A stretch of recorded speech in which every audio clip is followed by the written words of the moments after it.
Hello friends, I am doctor A के ओझा। आज फिर हम वेद और वैदिक एज पर चर्चा करने जा रहे हैं। यह जो लेक्चर चल रहा है आज वेद और वैदिक एज का यह 5th लेक्चर है, 5वां लेक्चर है और ऋग्वेद का यह चौथा होगा। आज का बहुत ही इम्पोर्टेंट टॉपिक है और वह है सोसाइटी, समाज, यानी कि ऋग वैदिक कालीन समाज कैसा था। ऋग वैदिक को ही हम लोग अर्ली वैदिक एज भी बोलते हैं और उस समय की सामाजिक व्यवस्था क्या थी, इस पर हम चर्चा करेंगे।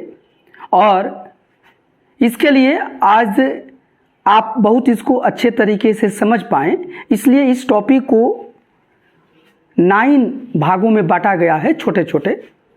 जैसे पहले हम बताएंगे कि परिवार उस समय का क्या व्यवस्था थी, फिर वर्ण व्यवस्था की चर्चा करेंगे या जाति व्यवस्था की, फिर विवाह, फिर शिक्षा, इसी के साथ साथ महिलाओं की क्या दशा थी, उस समय का खान पान कैसा था, लोगों का वेशभूषा और सौंदर्य प्रसाधन पर उनकी क्या रुचि थी, उस समय के लोगों को आमोद प्रमोद या इंटरटेनमेंट के बारे में हम आपको चर्चा करेंगे और साथ ही साथ उस समय की मेडिसिन के बारे में, औषधि के बारे में चर्चा करेंगे। तो सबसे पहले आइए हम परिवार के बारे में चर्चा करते हैं। देखिए, परिवार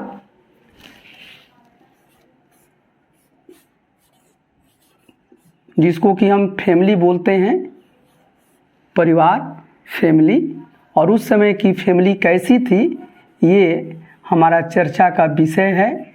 और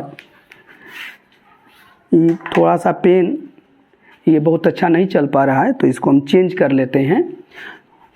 जैसा कि आपको पता है, पहले भी हम वैदिक एज में चर्चा कर चुके हैं कि जो अर्ली वैदिक सोसाइटी थी, जो अर्ली वैदिक समाज था, वह कबायली समाज था। और उस समय जो परिवार था, परिवार हर समाज की जो सबसे छोटी इकाई होती है, किसी भी समाज की, चाहे छोटी जो यूनिट होती है, वह सबसे स्मॉलेस्ट यूनिट जो है वो परिवार होता है। तो उस समय भी परिवार जो था वो सबसे स्मॉलेस्ट यूनिट था। आप लिख सकते हैं स्मॉलेस्ट यूनिट, यानी कि छोटी इकाई। छोटी इकाई परिवार से ही उनका समाज शुरू हो रहा है। और ये देख लीजिए कि इसमें परिवार उस समय का संयुक्त परिवार हुआ करता था, यानी कि, और उस समय परिवार के लिए वो लोग गृह शब्द का इस्तेमाल किए हैं। गृह से वो लोग परिवार समझते हैं। और परिवार का मतलब, इसी परिवार को कुल भी कहा जाता था, लेकिन ऋग्वेद में परिवार के लिए गृह शब्द की चर्चा है। और एक गृह का मतलब कि एक छत के तले पूरे परिवार रहता था, संयुक्त परिवार। संयुक्त परिवार का मतलब कि दादा दादी, नाना नानी भी, चाचा चाची, भाई भतीजा, पुत्र पुत्री, पिता, ये सभी लोग रहते थे। परिवार का जो हेड होता था उसको गृहपति कहा जाता। फैमिली का जो हेड था, ये देखिए हेड, प्रमुख, यह गृहपति कहलाता था। प्रमुख जो था उसे हम गृहपति, या इसी को दंपति भी कहा जाता था, दंपति। इसी को गृह स्वामी भी कहा जाता था और इसी को कुलप, चूँकि यहाँ परिवार का मतलब कुल से है तो ये कुलप होता था।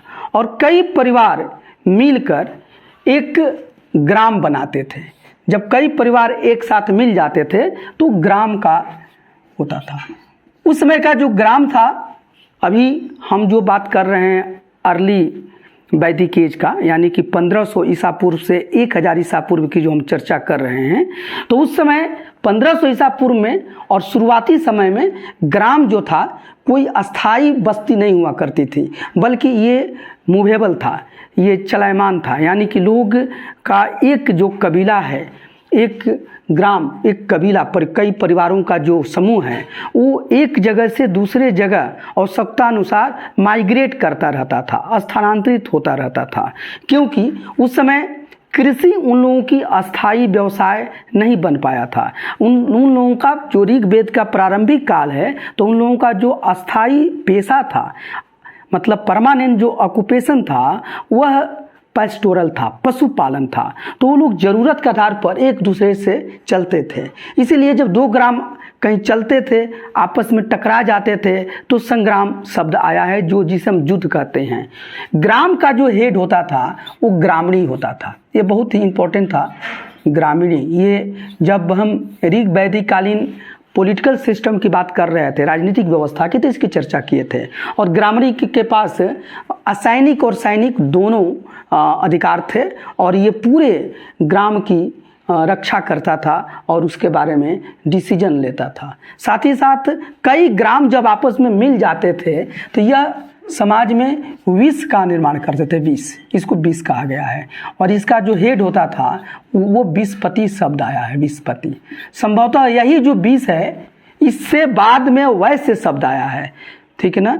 आपको हम समझाएंगे वर्ण व्यवस्था में कि ऋग्वेद में हम मात्र मतलब वैश्य और शूद्र शब्द का हम आविष्कार नहीं पाते हैं शुरुआती समय में। ऋग्वेद के शुरू में, यानी कि 9वें मंडल तक ये विष और शूद्र शब्द नहीं आया है। मतलब वैश्य और शूद्र, सॉरी, विष तो था ही, और यही विष बाद में वैश्य बन जाता है। और ये देखिए, फिर जब एक से ज़्यादा विष आपस में मिलते हैं विष, तो ये जन शब्द का निर्माण होता है। और यही वहाँ पर कई जन था। इसी में एक भरत जन था, जो कि बाद में जो दशहरा युद्ध होता है उसमें भरत जन की विजय होती है, और इसी के नाम पर देश का नाम भारत बना। और लास्ट में जब कई जन आपस में मिल गए, तो एक राष्ट्र का निर्माण हुआ, राष्ट्र। ये देखें कि ऋग्वेद में जन का सबसे ज़्यादा उल्लेख आया है, 275, 275 बार जन शब्द का उल्लेख आता है, और 170 बार विष का। ये लोग बहुत महत्वपूर्ण थे, लेकिन यही चीज़ हम जनपद के बारे में नहीं पाते हैं। ये मतलब बताता है, इसका अर्थ ये है, कुछ समय जो अभी लोग अस्थाई बस्ती में नहीं थे और मूवेबल कर रहे थे। और लास्ट में ऋग्वेद के अंतिम समय में कृषि की चर्चा आती है, जो कि कृषि को 24 बार लिखा गया है। और उस समय लगता है कि अंतिम समय में या उत्तर वैदिक काल तक आते आते कृषि जो है वो आर्यों की या वैदिक युग के लोगों की अस्थाई पेशा बन पाती है।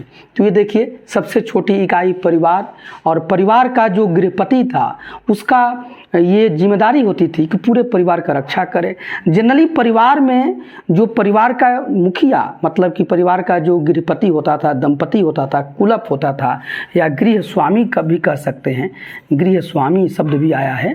तो ये लोग जनरली उस परिवार का जो सबसे वयोवृद्ध व्यक्ति होता था, वही उस परिवार का प्रमुख होता था, गृहपति या दंपति या कुलप कहलाता था।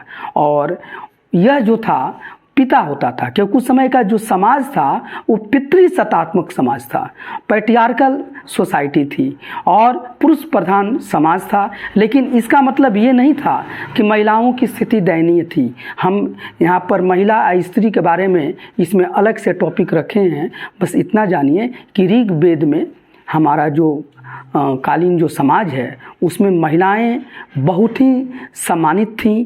उनको बहुत ज़्यादा, अगर आज के तो या बाकी समय में से हम तुलना करें, तो उनको बहुत आज़ादी थी, बहुत स्वतंत्रता थी और बहुत उनको सम्मान प्राप्त था। लेकिन फिर भी पुरुष प्रधान समाज था। परिवार का जो मुखिया होता था, परिवार का जो हेड होता था, वो या तो वयोवृद्ध व्यक्ति होता था या पिता होता था।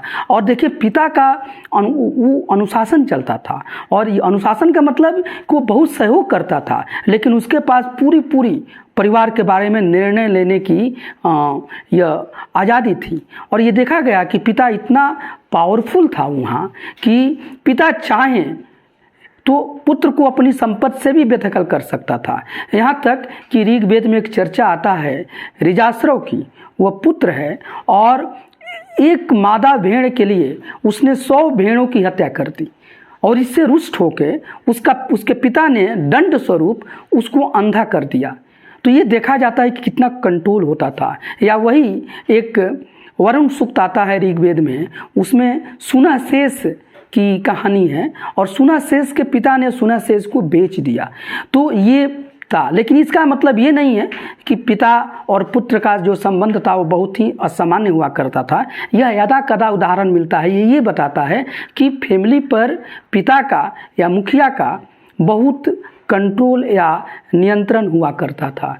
उस समय ऋग वैदिक कालीन समाज के जो लोग थे, चूँकि पुरुष प्रधान समाज था और पुरुष प्रधान समाज होने का पीछे के भी कारण है कि संघर्ष का युग था। उस समय युद्ध होना, लड़ाई होना ये आम बात थी और सभी लोग अपने वर्चस्व के लिए, अपने आधिपत्य के लिए, स्थायित्व के लिए वो लोग युद्ध करते रहते थे और उस युद्ध में पुरुष सदस्य की बहुत ज़्यादा ज़रूरत हुआ करती थी। और इसीलिए ऋग्वेद में जो जनरली जो देवताओं के लोग स्तुति करते हैं उसमें संतान और स्पेशली पुत्र संतान की कामना करते हैं, लेकिन अगर पुत्री का जन्म होता है तो उसे भी वो लोग उतना ही लाड़ प्यार देते हैं। तो ये उस समय का परिवार के बारे में आपसे चर्चा किया। फिर आइए वर्ण व्यवस्था के बारे में, और ये जान जाइए कि उस समय का जो वर्ण व्यवस्था है, दूसरा आपको मैं समझा रहा हूँ, लिख लीजिए। पहला टॉपिक परिवार है, दूसरा देखिए वर्ण व्यवस्था। वर्ण व्यवस्था ये बहुत समझने वाली बात है और आज के युग से वर्ण व्यवस्था को मत समझिए। उस समय का जो वर्ण व्यवस्था था, वर्ण का मतलब वो लोग कलर पर मानते थे। जनरली जो आर्य लोगों का जो समाज था उसमें दो ही वर्ण था, स्टार्ट मान लीजिए।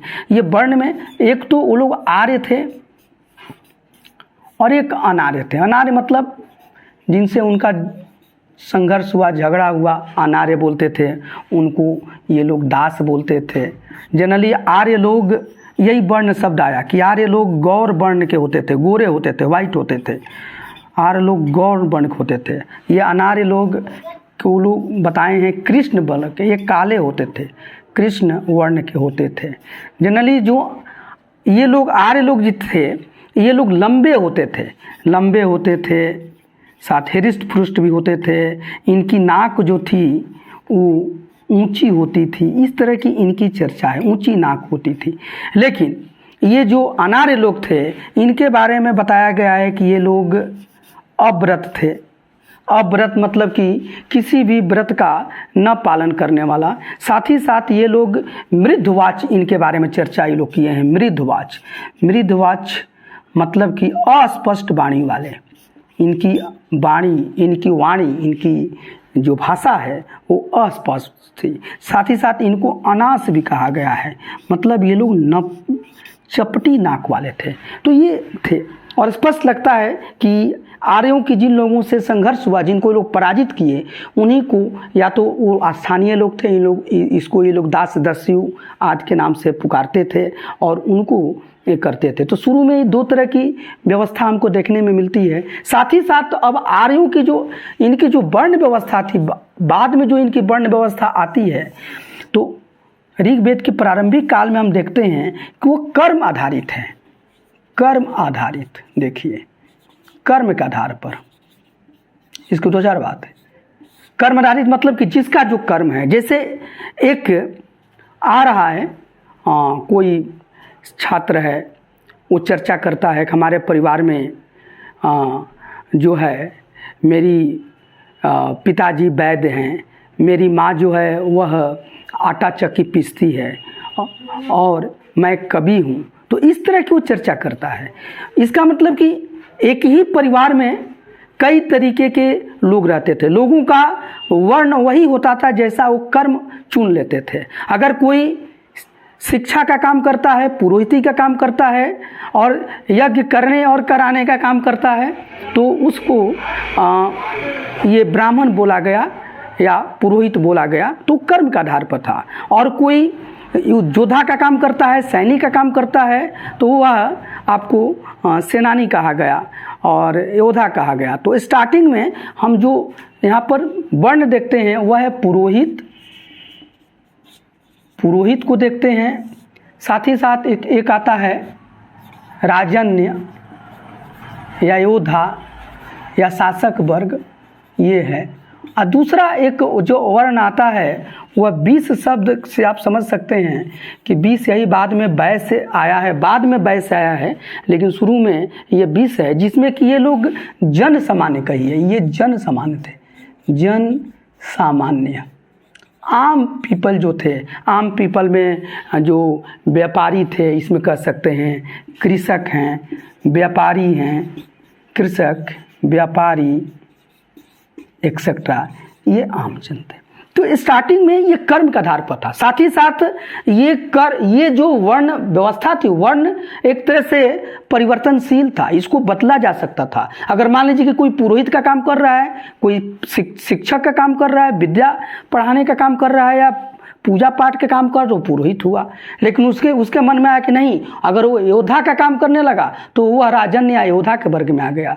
अगर वह कोई कृषि का काम करने लगा तो वह विष वाले वर्ग में, आम जन सामान्य में आ गया। तो वर्ण शुरू में यह परिवर्तन किया जा सकता था। इसमें देखा गया है कि जैसे मान लीजिए कि विश्वामित्र आते हैं, विश्वामित्र, उनको क्षत्रिय कुल का माना गया, लेकिन अपने कर्म से वो जब वह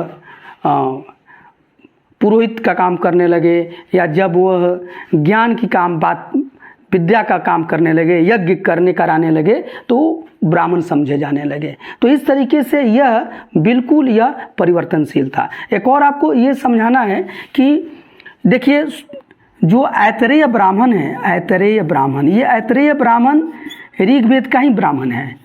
ब्राह्मण का मतलब है कि जो ऋग्वेद को और अच्छे तरीके से समझने के लिए जो टीका लिखी गई, जो सरलतन, जो क्योंकि ऋग्वेद जो है उस श्लोकों में है, तो उस हाइम्स को आपको गद्य में, प्रोज में समझाने के लिए जो पुस्तक लिखी गई उसको ब्राह्मण कहा गया। तो ऐतरेय ब्राह्मण में पंचजन शब्द आता है, और पंचजन, ये देखिए पंचजन जो है उसमें कहीं से भी जो आज का जाति व्यवस्था है वो परिलक्षित नहीं होता है।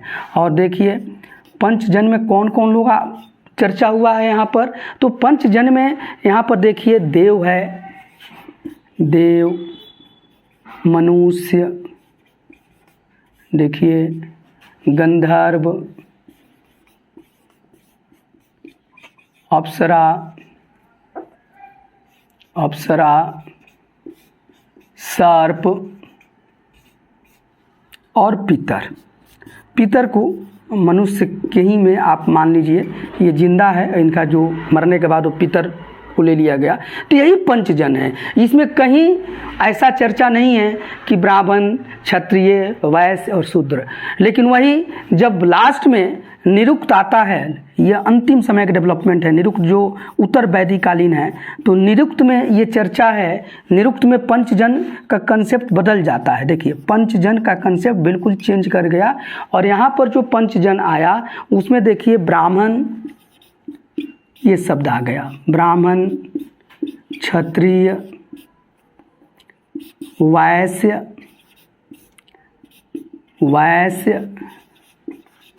शूद्र और निषाद, ये आता है। यानी छात्रों हम ये समझाने का प्रयास कर रहे हैं कि ऋग्वेद में आज की जो जाति व्यवस्था है, आज का जो वर्ण व्यवस्था है वो बिल्कुल नहीं था, वो कर्म आधारित था। हाँ, ऋग्वेद के अंतिम समय में, यानी ऋग्वेद का जो सबसे अंतिम मंडल है जो लास्ट में लिखा गया, वह है पुरुष सूक्त। ये देखिए बहुत इम्पोर्टेंट है ये पुरुष सूक्त, ये बार बार पूछा जाता है। और पुरुष सूक्त जो है वह ऋग्वेद का 10वां मंडल है, और इस पुरुष सूक्त में सबसे अंतिम में ये ऋग्वेद का 10वां मंडल है, 10वां मंडल, 10th मंडल है लिख सकते हैं।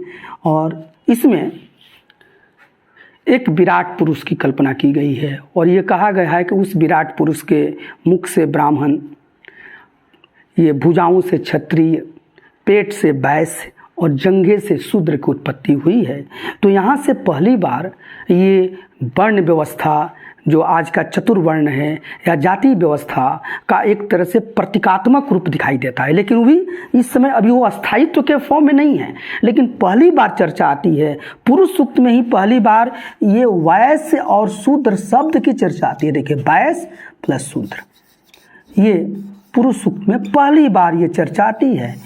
इसके पहले 9 मंडलों में वैश्य और शूद्र शब्द नहीं आया है, विश्व शब्द आया है, जो कि जन सामान्य को यहाँ पर द्योतक करता है, और विश्व एक यूनिट भी है, यहाँ पर हमने आके समझाया। तो लेकिन वैश्य और शूद्र पुरुष सूक्त में आया है, और ऋग्वेद का जो समय है आप ये देख रहे हैं कि 1500 ईसा पूर्व से 1000 ईसा पूर्व है। तो यह एक बहुत लंबा समय है, और इस लंबे समय में 500 वर्षों के बाद ये पुरुष सूक्त करीब करीब आया है, और इस पुरुष सूक्त में पहली बार एक विराट पुरुष की चर्चा की गई है, और बताया गया है कि कैसे इसका जन्म, मतलब जन्म आधारित ये आ रहा है कि उनके मुख से निकला। इसके पहले कर्म था, और एक ही परिवार में कई वर्ण के लोग रह सकते थे, और वापस में अगर अपना पेशा बदलते हैं तो उनका वर्ण भी बदल जाता था। लेकिन बाद में ये पुरुष सूक्त आता है, यहाँ पर जन्म आधारित वर्ण व्यवस्था आती है, जो बाद में ये उत्तर वैदिक काल तक आते आते यह एक तरह से जाति व्यवस्था पर आधारित हो जाती है, यानी जन्म के आधार पर। शुरू में तो जो जैसा कर्म करता था, जिसका जिस तरह का पेशा था, उस तरह के वर्ण से उसको समझा जाता था। तो ये है। एक और बात आपको बताएंगे कि उस समय ये गायों की बहुत ही महत्वपूर्ण स्थिति थी, और बहुत सारे चीज़ें जो हैं वह आपको गाय से आधारित होती थी उस समाज में। जैसे लोग युद्ध को गविष्टि शब्द बोलते थे, इसी तरह से पुत्री है तो पुत्री को दुहिता बोलते थे। दुहिता का मतलब कि गाय का जो दूध निकाला जाता है उसको दूहना बोला जाता है। तो जो पुत्री थी, जब गाय का दूध निकाला जाता था, दूध को एक तरह से, तो उस समय वो अपने परिवार के लोगों के साथ सहयोग करती थी, तो उसको दुहिता कहा गया। मतलब ये गाय से ही इन सब चीज़ों का वर्णन आया है। तो ये बार बार पूछा जाता है उस समाज में कि गाय बहुत महत्वपूर्ण थी, और गाय पर आधारित कुछ शब्द थे। जैसे देख लीजिए, गाय पर ये राजा जो है, राजा को गोपति या गोपा, देखिए राजा शब्द हो गया, राजा को गोपति मतलब गाय का पति या गोपता शब्द कहा जाता है। तो ये बिल्कुल आपको गाय पर आधारित थी। इसी के साथ साथ देखिए अतिथि है, अतिथि को गुहन कहा जाता था। अतिथि, गुहन, ये गाय शब्द इसमें भी आपका आ गया है। इसी तरह से जो दूरी का माप होता था, जैसे मान लीजिए कि समय की माप, समय माप लिख लीजिए। गोधूली एक बेला है, एक समय है। गोधूली हमारे यहाँ जनरली जो शाम के समय वो गोधूली बेला आता है। इसी तरह से दूरी की माप देखिए, दूरी माप। गवयत शब्द क्या है?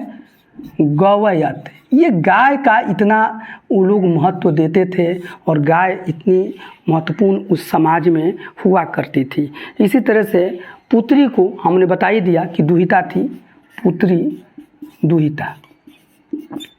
ये ऋग्वैदिक समाज के बारे में, वर्ण व्यवस्था के बारे में आपको समझाया गया।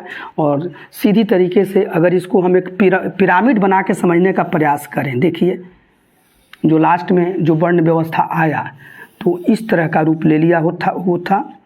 सबसे टॉप पर, ये जो सबसे टॉप था, यहाँ पर ये ब्राह्मण आ गए, ब्राह्मण या पुरोहित। ऋग्वेद के अंतिम समय में, ऋग्वेद के 9 मंडल तक ऐसा कुछ नहीं दिखाई देता था। कोई टॉप पर नहीं था, कोई नीचे ऊपर नहीं था, लेकिन पुरुष सूक्त से इसका हमको थोड़ा आभास मिलने लगता है। या फिर आपका क्षत्रिय आ गया, या योद्धा वर्ग, क्षत्रिय था वही योद्धा था। दूसरे पैदान पर इसको दिया गया। थर्ड पैदान पर देखिए ये आपका वैश्य शब्द आ गया, वैश्य।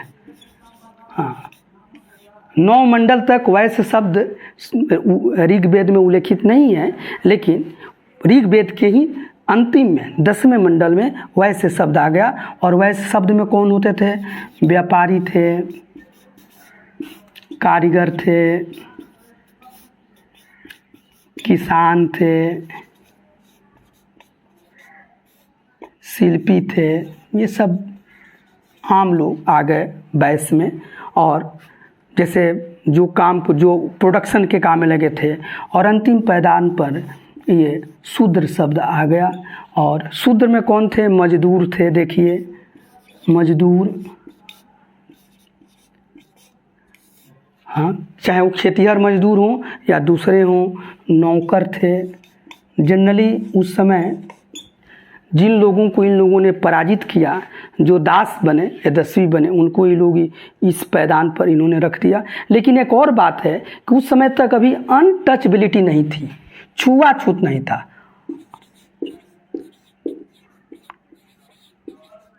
अस्पृश्यता ये नहीं था। मतलब यहाँ तक कि ये छुआछूत या अनटचबिलिटी, ठीक ना, ये नहीं थी कि हम किसी को छुएंगे नहीं, तो इसका रोग नहीं था वहाँ पर। ये छुआछूत नहीं था। मतलब अभी जो शूद्र थे या कोई भी जो वर्ण था अभी अछूत नहीं माना गया था। तो ये ऋग्वेद का आपका वर्ण व्यवस्था और परिवार के बारे में बताए। अब इसके आगे आपको विवाह के बारे में बताएंगे, थोड़ा सा आप इसको नोट डाउन कर लें।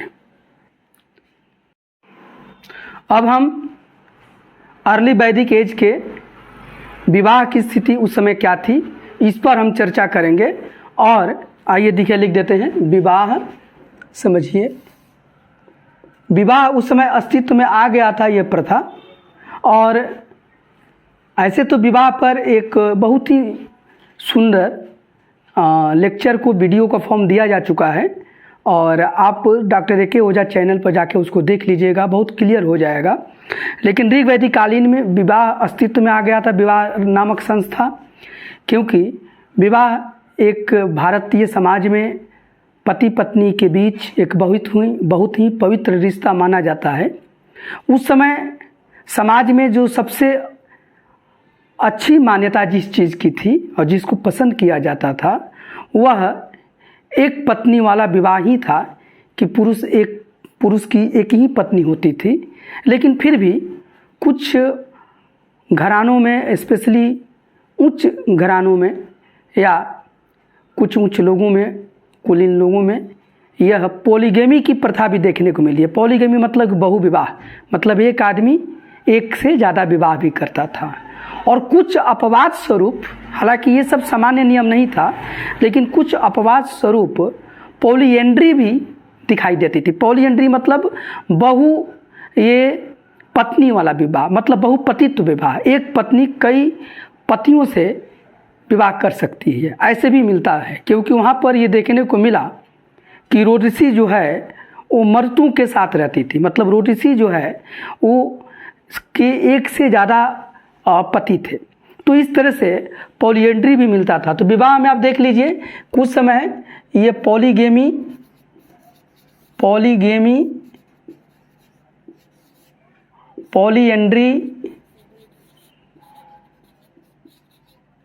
पॉलीएंड्री लिख लीजिए, पाया जाता था। पॉलीगेमी मतलब बहुविवाह इसको कहा जाता है। मतलब एक पुरुष एक से ज़्यादा स्त्रियों से शादी जब करता है तो बहुविवाह। और यह जो है बहुपति वाली प्रथा है कि एक स्त्री की एक से ज़्यादा पति हो, तो ये पॉलीएंड्री है। जैसे हमारे यहाँ जो महाभारत काल में द्रौपदी को देखते हैं तो पॉलीएंड्री की ही यह है, तो ये पॉलीएंड्री है। साथ ही साथ वहाँ पर विवाह पर हम आएंगे, लेकिन ये देख लीजिए कि उस समय इंटरकास्ट मैरिज भी मिलता है देखने को। इंटरकास्ट मैरिज, अंतरजातीय विवाह, इसको हम बोलेंगे अंतरजातीय विवाह। तो अंतरजातीय विवाह के भी हमें उदाहरण मिलते हैं, और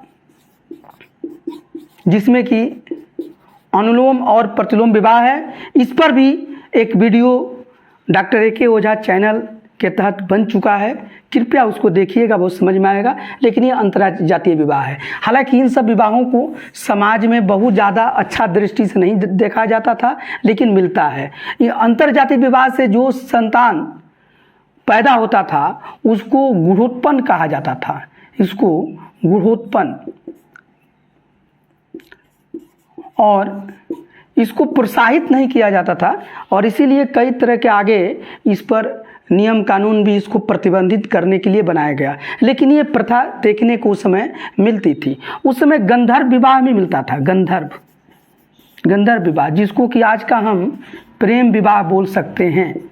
प्रेम विवाह ऋग्वेद में है जनरली कि विवाह में यह कोई स्त्री है और जनरली उत्सव पर, यज्ञ पर, कोई धार्मिक आयोजन पर, कहीं सार्वजनिक जगह पर अपने रुचि के अनुसार पुरुष को चुनकर उससे शादी कर सकती है। तो इस तरह के वहाँ पर काफ़ी यहाँ पर चर्चा मिलता है।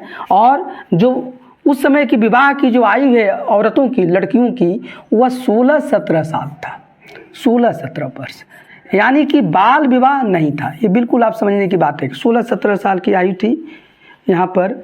और शिक्षा जब आएंगे तो हम औरतों के बारे में और चर्चा करेंगे। औरतें चाहें तो वह अविवाहित भी रह सकती थी और वो शिक्षा ले सकती थी। तो ये पूरी एक तरीके से उनको था। जैसे घोषा जो थी वह बहुत ही विदुषी महिला थी और अविवाहित थी। और साथ ही साथ यहाँ पर लेकिन ये विवाह का प्रथा है, आप देख लीजिए। तो बाल विवाह नहीं था। क्या क्या चीज़ नहीं था, नोट में देख लीजिए, नोट नहीं में क्या क्या था, ये सब था। मतलब कि जो अरेंज मैरिज है या जिसको आपको हम लोग ब्रह्म विवाह कहते हैं, अरेंज मैरिज, जो कि ब्रह्म विवाह का रूप आज का है ब्रह्म विवाह, यह था। पॉलीगैमी भी मिलता है लेकिन एक्सेप्शनल मिलता है। ये पोलियंड्री भी मिलता है, बहुपति वाली प्रथा, लेकिन ये भी बहुत ज़्यादा नहीं मिलता है। इसके उदाहरण में आपको हमने ये रोटसी को बताया और भी कई उदाहरण हैं। इंटरकास्ट मैरिज भी मिलता है, ये अंतर्जातीय विवाह, लेकिन फिर भी इसको समाज बहुत ज़्यादा पसंद नहीं करता था, लेकिन मिलता है। गंधर्व विवाह भी मिलता है, मतलब स्त्री पुरुष अपने रुचि से शादियां कर सकते थे। क्या क्या चीज़ नहीं मिलता है, तो देखिए चाइल्ड मैरिज नहीं था, बाल विवाह। इसलिए कह सकते हैं कुछ समय का जो समाज था वो एडवांस समाज था। आज जिसके लिए सरकार बहुत प्रयास कर रही है, इसके बाद भी कहीं कहीं इसका उदाहरण हमको मिल जाता है, लेकिन ये आपको बाल विवाह नहीं था। साथ ही साथ उस समय आप ये देखते हैं कि ये विधवा विवाह था। विधवा विवाह मतलब अगर पति मर गया और पत्नी की कोई संतान नहीं है तो उसको इजाज़त था समाज में। जनरली ये नियोग प्रथा भी था। ये नियोग प्रथा पर भी एक लेक्चर बन चुका है, उसको आप देख लीजिएगा। लेकिन क्या है कि विधवा विवाह यही हुआ। उस समय चूँकि युद्ध काफ़ी होते थे, संघर्ष होता था और पतियों बहुत लोग मारे जाते थे युद्ध में, तो विधवा होने की बहुत ज़्यादा संभावना था। तो विधवा अगर है और निसंतान है तो उसको शादी की इजाज़त थी। और जनरली ये कहा जाता था कि वो अपने सगोत्रीय देवर वगैरह से शादी कर ले। नियोग प्रथा भी था कि अगर पति नहीं है या पति है भी और वह उसको संतान नहीं हो पा रहा है तो किसी अन्य पुरुष से, सगोत्रीय देवर आदि से या किसी अच्छे विद्वान पुरुष से वो एक या दो संतान प्राप्त कर सकती है। और तो ये नियोग प्रथा उस समय प्रचलन में था। लेकिन बाल विवाह नहीं था। आपको देखिए पर्दा प्रथा नहीं था, पर्दा प्रथा उस समय नहीं था। सती प्रथा नहीं था। सती प्रथा हमें देखने को नहीं मिलता है। बाद में सती प्रथा आता है जिसको कि राम मोहन राय ने बहुत ही प्रयास करके इस सती प्रथा को बंद कराया था। ये जौहर प्रथा भी हमें नहीं मिलता है उस समय कोई ऐसा उदाहरण जिसमें कि सामूहिक औरतें अपने को अग्निदाह कर लेती थीं, तो इस तरह का उदाहरण हमको नहीं मिलता है। तो ये सब रूप में वो समाज जो था ऋग्वैदिक समाज बहुत ही, आप उसको एडवांस कहेंगे। लेकिन कुछ हम ये देखते हैं कि जो आदिम कालीन विवाह है, विवाह संस्था तो स्थापित हो गया था, लेकिन कुछ उसके प्रतिकूल हमको उदाहरण मिलते हैं। जैसे कि ये देखा जाता है कि यम और यमी जो हैं वो सूर्य के पुत्र और पुत्री हैं और ये लोग जुड़वा हैं। और एक बार ये जो ऋग्वेद में चर्चा आता है कि यमी जो हैं वो अपने जुड़वे भाई यम से ही शादी का प्रस्ताव रखती है, जिसको कि यम ने उसको अस्वीकार कर दिया। फिर ये देखा जाता है कि जो मनु है जिससे मानव उत्पन्न हुए हैं वो ब्रह्मा जी के ही पुत्र हैं और ब्रह्मा जी अपने पुत्री पर ही आसक्त हो जाते हैं और एक तरीके से शत्रुपा से ही मनु की उत्पत्ति होती है। तो ये सब जो मिलता है, कुछ उदाहरण इसको देखने को मिलता है, लेकिन इसका ये अर्थ कतई मत निकालिएगा कुछ समय विवाह प्रथा नहीं था, विवाह प्रथा प्रचलित था, लेकिन कुछ समाजों में इस तरह की यदा कदा घटनाएं हमको देखने को मिलती है। तो उस समय के विवाह के बारे में आपको ये समझाया गया। अब थोड़ी उस समय की महिलाओं की क्या कंडीशन थी ये थोड़ा समझने का प्रयास कीजिए। उस समय की वुमेन यानी कि महिलाएं, क्योंकि समाज की करीब करीब आधी आबादी तो यही है, बेटर हाफ यही है, और जब तक इनके बारे में हम चर्चा नहीं करेंगे तब तक पूरी बात क्लियर नहीं हो पाएगी। महिलाओं की स्थिति उस समय बहुत अच्छी थी। यहाँ पर इनकी जो पोजीशन थी वह अपेक्षाकृत अच्छी थी, अपेक्षाकृत अच्छी, यानी कि समाज में इनको सम्मान प्राप्त था, इनको आदर सम्मान था। समाज तो पुरुष प्रधान समाज था और चूंकि उस समय बहुत ज़्यादा वार होते थे, युद्ध होते थे, तो समाज तो पुरुष प्रधान होना लाजमी है, लेकिन फिर भी औरतों को बहुत ही सम्मान दिया जाता था और पत्नी के रूप में भी उनको बहुत सम्मान दिया जाता था। यहाँ तक कि पत्नी को पति पत्नी को दंपति कहा जाता था। और ऋग में तो आया है कि जो स्त्रियां हैं उनको घर में एक साम्राज्ञी की तरह रहना चाहिए। इस तरह की स्त्रियों को बहुत आदर भाव था, उनका सम्मान था और उनको कहीं भी बाहर आने जाने की स्वतंत्रता थी, जैसे उन पर बंदिश नहीं थी। यहाँ पे आपको बताया कि प्रजा प्रथा नहीं था, बाल विवाह नहीं था, सती प्रथा नहीं था, जौहर प्रथा नहीं था। ये सब क्या था? स्त्रियों की स्थिति को ही सुदृढ़ करता है। और इसी के साथ साथ स्त्रियों को जायद अस्त्रम कहा गया। जायद अस्तम का मतलब कि गृह स्वामिनी, घर की स्त्रियाँ स्वामिन हैं। सभा समिति विदत गण, जो उस समय की कबायली संस्थाएं थी, ऋग वैदिक काल में स्त्रियां उसमें भाग लेती थी। हालांकि उत्तर वैदिक काल तक आते आते सभा में और समिति उनके जो उपस्थिति को रोका जाता है, लेकिन ऋग वैदिक काल हम लोग पढ़ रहे हैं, हम लोग 1500 ईसा पूर्व से 1000 ईसा पूर्व के समय पढ़ रहे हैं। उस समय औरतों की स्थिति बहुत ही सम्माननीय थी। घर में उनको सम्मान की थी, घर की स्वामिनी जैसी मानी जाती थी। पति के साथ और पुरुष के साथ समानता के आधार पर रहती थी। किसी भी यज्ञ में, धार्मिक समारोह में वह एक साथ उनके बराबरी के रूप में हिस्सा लेती थी। बाहर आने जाने की स्वतंत्रता थी। यहाँ तक कि स्त्रियों का उपनयन संस्कार होता था। उपनयन से ही शिक्षा का राह खुलता है और उनको शिक्षा भी दिया जाता था। जब शिक्षा स्त्रियों को दिया जाता था उस समय तक उनको ब्रह्मचर्य रहना होता था। ये भी था कि बहुत सी स्त्रियां शिक्षा लेने के बाद चाहे तो शादी करें, विवाह करें और चाहे तो न करें, और उसमें घोषा का उदाहरण आता है। उस समय कुछ स्त्रियां थी वो बहुत ही विदुषी हुई और उन्होंने ऋग वेद की ऋचाएँ लिखी हैं, जिसमें घोषा है, अपला है, विश्वारा है। देखिए ये सब बहुत विदुषी स्त्रियां हैं। घोषा, अपला, विश्वारा, ये सिकता, निवावारा, लोपामुद्रा। ये लोपामुद्रा बहुत इंपॉर्टेंट है, परीक्षा में पूछ भी दिया जाता है। एक्चुअली ये महान संत अगस्त ऋषि की ही पत्नी है। ये अगस्त्य ऋषि की ये पत्नी है। ये इनकी पत्नी है। ये लोग पति पत्नी हैं और इनकी बहुत कहानी है लोपामुद्रा की। अगस्त ऋषि बहुत ही ये महान संत माने जाते हैं और देखिए इन्हीं को कहा जाता है कि ये साउथ इंडिया में चले गए और जब गए तो इन्होंने ही विंध्याचल जो पर्वत है, विंध्य पर्वत, उसके जो ऊंचाई बढ़ता जा रहा था उसको इन्होंने रोका है। ये बोला है कि जब मैं आऊँगा तब आप और ऊंचा होइएगा। और वहाँ पर इनको अगत्यार के नाम से जाना जाता है, अगस्त ऋषि को। और उस समय जो संगम है तो वहाँ पर जो 2 संगम हुआ उसकी अध्यक्ष अगस्त ऋषि ही हैं। तो ये बहुत सम्मानित नाम है संत परंपरा में, अगस्त ऋषि। एक्चुअली यहाँ एक छोटी सी कहानी है, आपकी रुचि जगाने के लिए मैं इसको बताना चाहूँगा कि एक विदर्भ के राजा हैं। विदर्भ, देखिए विदर्भ के जो राजा हैं, विदर्भ, ये आकर एक घोर तपस्या कर रहे हैं। और घोर तपस्या किस लिए कर रहे हैं? संतान के लिए। फिर अगस्त ऋषि ने अपने तपोबल से और उन्होंने जो भी वहाँ पर पौधे हैं, पेड़ पौधे हैं और जो जानवर हैं जंगल में, उन सभी की सुंदरता को उनसे मांगते हैं और वो लोग देते हैं। लोपा का मतलब लॉस होता है और मुद्रा मतलब उनकी सुंदरता, ब्यूटी।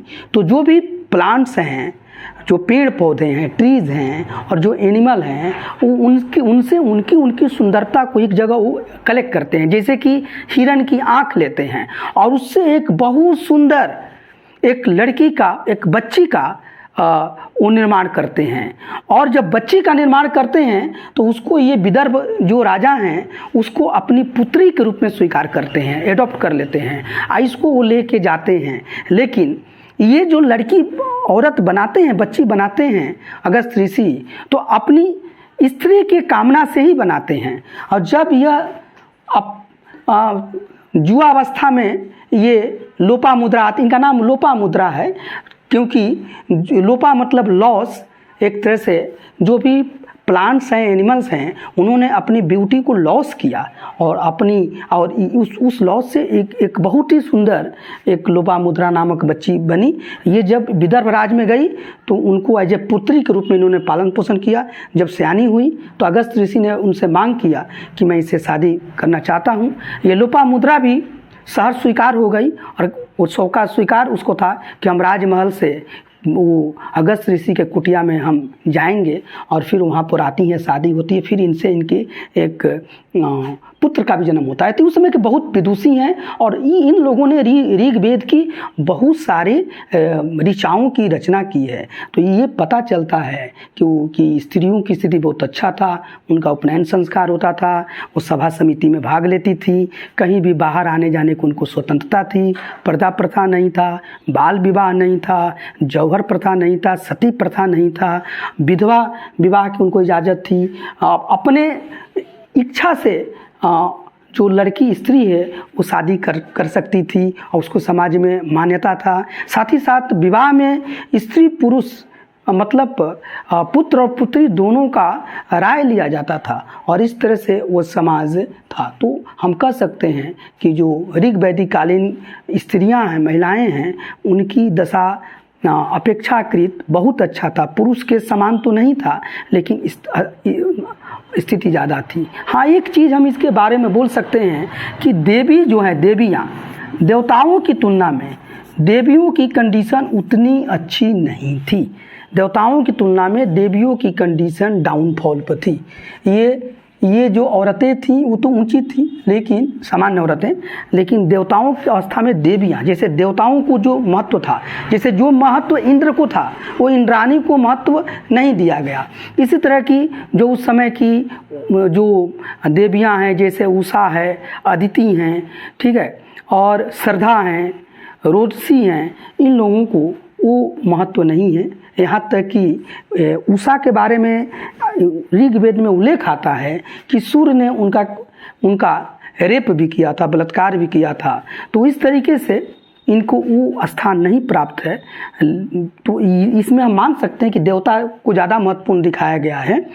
लेकिन स्त्रियों की समाज पुरुषों की तुलना में अपने घर में वो बहुत सम्मानित थी, उन पर बहुत ज़्यादा बंदिशें नहीं थी, वो स्वतंत्र थी शिक्षा के लिए, कहीं बाहर आने जाने के लिए, सभा समिति में जाने के लिए, किसी भी धार्मिक उत्सव में काम करने के लिए। लेकिन फिर भी घर का जो प्रमुख होता था वो तो पुरुष ही होता था और वही गृहपति होता था, वही गृह स्वामी होता था। लेकिन गृह स्वामिनी के रूप में औरतों को पर्याप्त आज़ादी था। तो ये हमने इसको आपको समझाया। अब थोड़ी सी ये उस समय की शिक्षा के बारे में आपको हम बताना चाहेंगे। शिक्षा में तो औरतों के बारे में मेरे को बहुत कुछ चर्चा कर ही दिया है, लेकिन उस समय की शिक्षा थी, उपनयन संस्कार होता था, एक संस्कार पढ़ाया गया है। और हम लोग देखते हैं कि जब बच्चा हमारे यहाँ ऋग्वैदिक काल में जब 5 साल का होता तभी उसको विद्यारंभ होता था, जिसमें अक्षर का ज्ञान कराया जाता था। फिर उसका उपनयन संस्कार होता था और फिर उसको वेदारंभ के लिए उसको वेदों का अध्ययन कराया जाता था। तो शिक्षा उस समय की ये एक तरह से मूलभूत आवश्यकता थी और ऋग्वेद कालीन लोग समझते थे और वो शिक्षा लेते थे। और इसलिए शिक्षा का स्त्री और पुरुष दोनों के लिए बहुत महत्वपूर्ण था। सबसे अच्छी बात है कि लड़कियों के लिए भी शिक्षा का या पुत्रियों के लिए भी शिक्षा का मार्ग अवरुद्ध नहीं था। उन्हें भी शिक्षा में उतना ही स्वतंत्रता थी जितना कि पुरुष की थी। तो ये बहुत अच्छी बात है। और उस समय की जो शिक्षा जनरली होती थी वो वेद की होती थी, साहित्य की होती थी, ज्योतिष की होती थी, मेडिकल साइंस की होती थी, खगोल शास्त्र की होती थी, मेटलर्जी की होती थी। तो बहुत ही हमारा एडवांस अवस्था में लोगों को ये सब चीज़ें पढ़ाया जाता है, क्योंकि वेदों में इन सब चीज़ों का चर्चा आता है। और बहुत ज़्यादा आयुर्वेद तो ऋग्वेद का ही उपवेद है और वहाँ बहुत सारे मेडिकल चीज़ों की वहाँ पर चर्चा आती है। इसी के साथ साथ उस समय का थोड़ा हम भोजन के बारे में आपसे चर्चा करना चाहेंगे। देखिए, आहार, भोजन, खान पान, उन समय के लोगों का जो खान पान था ये शाकाहारी और मांसाहारी दोनों था। शाकाहारी प्लस मांसाहारी दोनों था। शाकाहारी में ये लोग दूध और दूध के बने हुए सामान को बहुत ही आदर देते थे। क्षीर पाक उदनम, खीर को कहा जाता था। देखिए, क्षीर पाक उदनम बहुत इनका प्रिय भोजन था। क्षीर पाक उदनम, ये खीर था आज का, जो कि चावल और दूध और चीनी गुड़ आदि से बनता था। तो क्षीर पाक उदनम खीर को कहते थे। और दूध के बने हुए दूध, घी, पनीर, मलाई, ये सब चीज़ इनके प्रिय थे। साथ ही साथ ये लोग फल, कई तरह के फल फूल की चर्चा आती है, साग सब्जियों की चर्चा आती है। जनरली उस समय गेहूँ, जौ, इन सब की जो रोटी बनती है उसको अपूप कहा जाता है। तो ये सब की हमें चर्चा मिलती है। और तो ये लोग बहुत ही ये सब खाना खाते थे। साथ ही साथ भोजन को मीठा बनाने के लिए ये मधु यानी शहद का उपयोग करते थे। एक चीज़ है, कुछ समय नमक का उल्लेख ऋग्वेद में नहीं आया, इसको याद कर लीजिएगा। नमक ऋग्वेद में उल्लेख नहीं आया है। साथ ही साथ मछली शब्द का भी ये लोग नहीं आया है कि मछली खाते थे, लेकिन मांस तो ये लोग खाते थे, ये इसका उल्लेख आया है, लेकिन मछली नहीं आया है। और मांसाहारी ये लोग थे।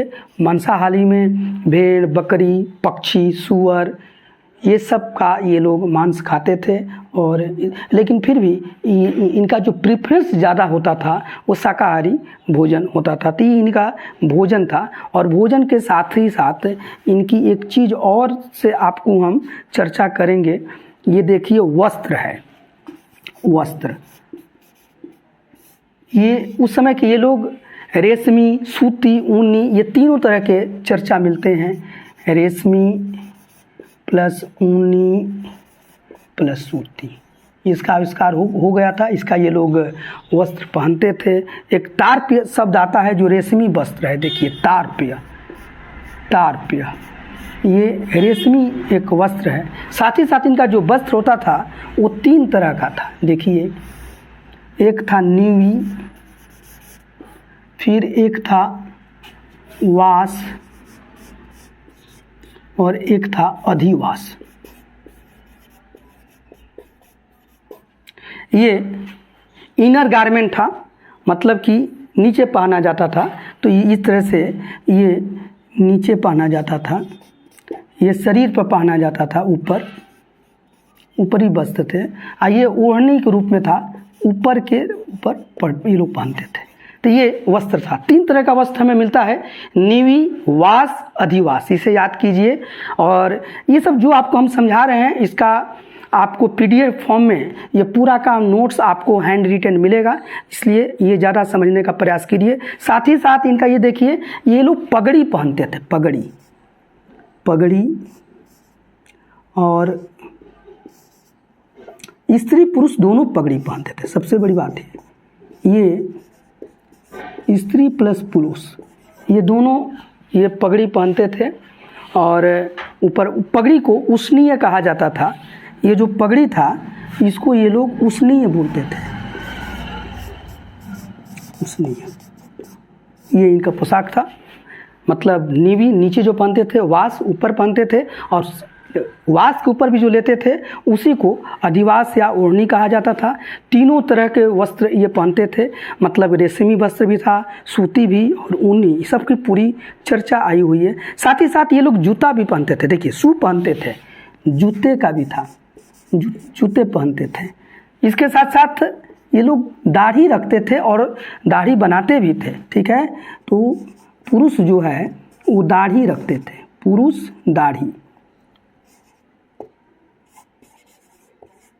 यहाँ तक कि नापित की चर्चा आया है, नापित मतलब नाई है। साथ ही साथ उस्तरे की चर्चा आई है, उस्तरे, उस्तरे मतलब छुरी है। तो ये सब चर्चा आया है। तो ये लोग बहुत ही ये सौंदर्य प्रिय थे, ये सब काम करते थे।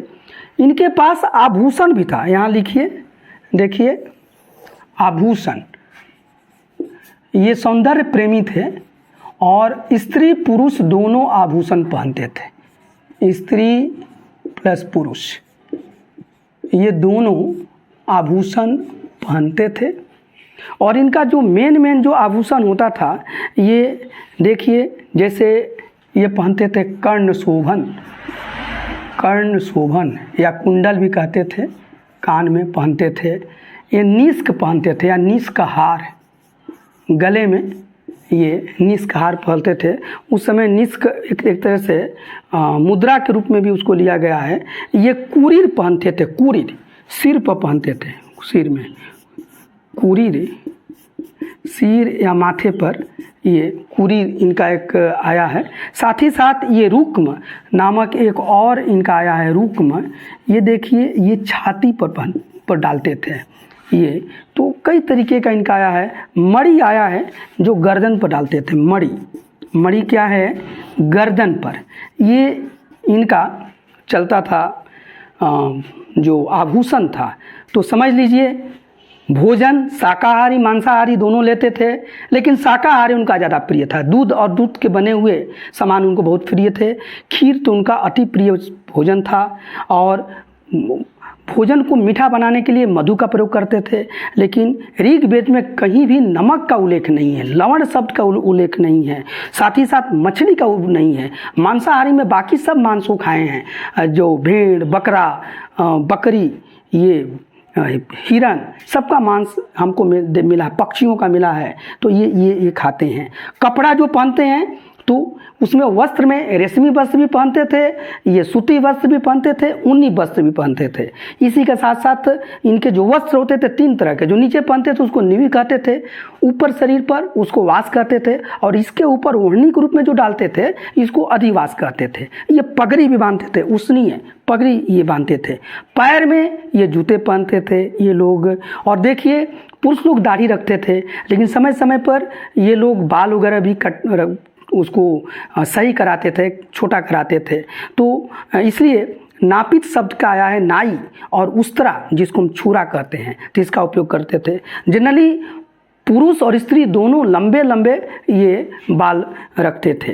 तो इस तरह का था। अब इसका एक और चीज़ पर चर्चा आपसे हम करना चाहेंगे, वह है केश विन्यास। देखिए, केश विन्यास, ये ऋग्वेद में ये सब चीज़ हम किस आधार पर बोल रहे हैं, हम जो ऋग्वेद में जिन चीज़ों का वर्णन है उसी आधार पर बोल रहे हैं। स्त्री पुरुष दोनों केश विन्यास करते थे, लंबे लंबे बाल रखते थे। और ये लोग इसका उदाहरण आया है कि कई तरह का जो ये तेल है, आयल है, इसका भी ये केस में लगाते थे। फिर ये लोग कंघी करते थे और केस विन्यास करते थे। ये भी आया है कि स्त्रियां जो हैं वह, पुरुष जनरली केस को करके पीछे तरफ ऐसे रख लेते थे, स्त्रियां जो हैं उसमें आया है कि वो चोटियां गूंथती थी। तो इन सभी चीज़ों का आया है। इसका आधार पर कह सकते हैं कि ऋग्वेद कालीन जो लोग थे वो काफ़ी ही सौंदर्य को महत्व देते थे, काफ़ी अच्छे तरीके से वो रहना जानते थे। उनका खान पान भी बहुत एक तरह से कैलोरी युक्त था, हाइजेनिक था। तो इसको थोड़ा आप लोग नोट कर लीजिए। और एक दो चीज़ बचा हुआ है उसको मैं समझा देता हूँ। अब हम उस समय यानी कि ऋग्वैदिक कालीन लोगों की इंटरटेनमेंट का क्या साधन था या इसके बारे में उनका क्या सोचना था। तो उन लोगों का जो जीवन था वो बहुत ही आमोद प्रमोद से भरा हुआ था और वो बहुत तरीके से अपना आमोद प्रमोद या मनोविनोद करते थे, इंटरटेनमेंट करते थे। यहाँ पर लिख लीजिए, इंटरटेनमेंट पर हम चर्चा करने जा रहे हैं। ये जो इंटरटेनमेंट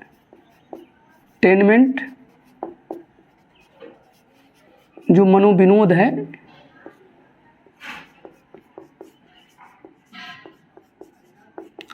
इसमें ये लोग जैसे द्यूत कीड़ा जिसको कि जुआ कहते हैं, महाभारत काल में जुआ से ही बहुत बड़ा खेल हो गया था और जो बहुत बड़ा युद्ध हुआ उसमें उस जुए का बहुत बड़ा हाथ था। तो ये ऋग वैदिक कालीन समय से ही चला आ रहा है। द्यूत कीड़ा, युद्ध कीड़ा, युद्ध का भी ये क्रीड़ा करते थे।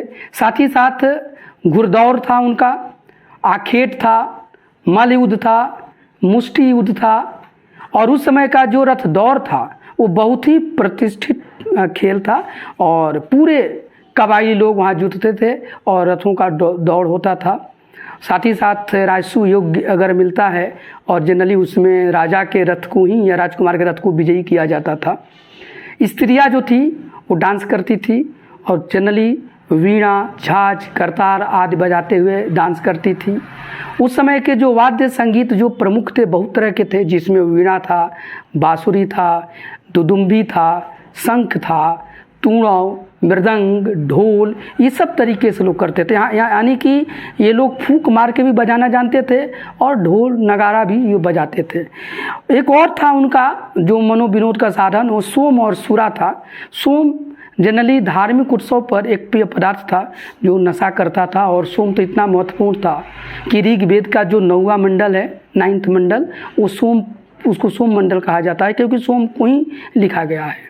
और एक सूरा था, जो सूरा था जनरली यह जो आजकल हम जिसको वाइन बोलते हैं इस तरीके का ले सकते हैं और लोग सूरा का प्रयोग को बहुत अच्छा नहीं मानते थे और बहुत जगह आया है कि जो क्रोध है, सूरा है और द्यूत है, इसको एक तरीके से ऋग्वेद में बताया गया है कि ये पतन के रास्ते को खोलते हैं।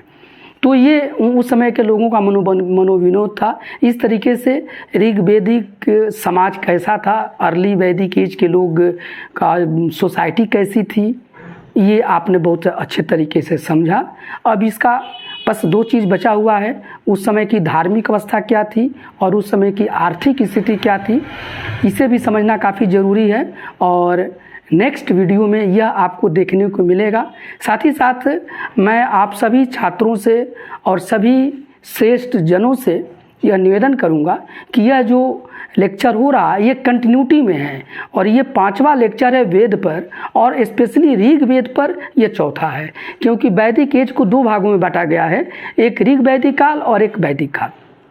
तो ऋग वैदिक का ये आपका चौथा है और वेद का 5वां है। सभी का जो यहाँ पर लिंक हम यहाँ पर प्रोवाइड कर देंगे और आप सभी को देखिए, तब आपको समझ में आएगा। साथ ही साथ जिसमें विवाह की चर्चा आया है, नियुक्त प्रथा की चर्चा आया है और इंटरकास्ट मैरिज की चर्चा आया है, यह भी इस वीडियो बन चुका है। तो उन सबों का भी आप देखिए और इसको मन लगा के पढ़िए, क्योंकि ये कहा जाता है अगर आप बच्चे एग्जामिनेशन की तैयारी कर रहे हैं तो इसमें किंतु परंतु की कोई रास्ता नहीं है।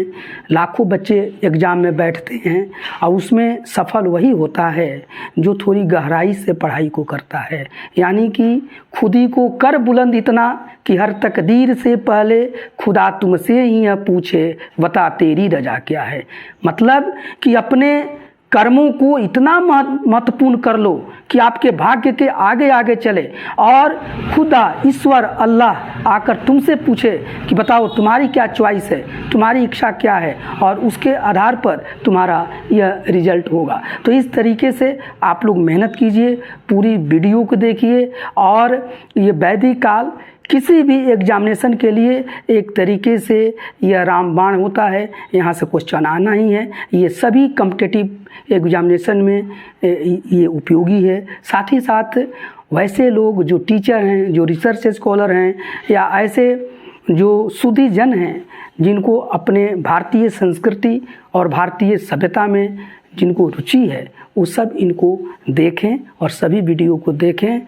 अगर आपको यह वीडियो अच्छी लग रही है, यह पढ़ाई अच्छी लग रही है तो आप ज़रूर इसका सब्सक्राइब करें, इस चैनल को, इसे लाइक करें, शेयर करें और बेल आइकन को प्रेस करें। Thank you.